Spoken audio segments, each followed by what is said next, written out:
Irish 1205 1950 টাকা পাওয়া যায়।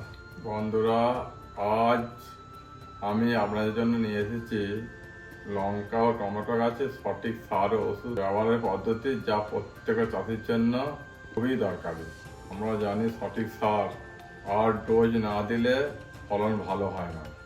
তাই আজকে আমি আপনাদের বলবো কীভাবে সঠিক পরিমাণে সার প্রয়োগ করবেন যাতে আপনার গাছগুলি সুস্থ সবল ও শক্তিশালী হয়। প্রথমে লঙ্কা গাছের কথা বলি। লঙ্কা গাছ খুবই বর্ষাকাতর, তাই আমরা একদম সঠিক পরিমাণে পটাশ সমৃদ্ধ সার দেওয়া প্রয়োজন।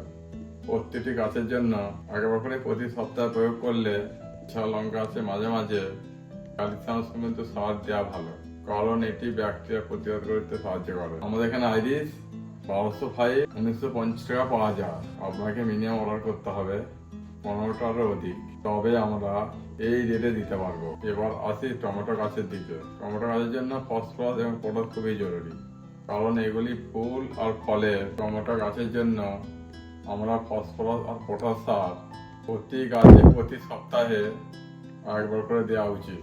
টমেটোর জন্য নিয়মিত জল দেওয়া খুবই দরকার। আর সারের প্রয়োগের সাথে সাথে গাছের চারিপাশে মাটি একটু তুলে দিন, যাতে শিকড় ভালোভাবে বাড়তে পারে।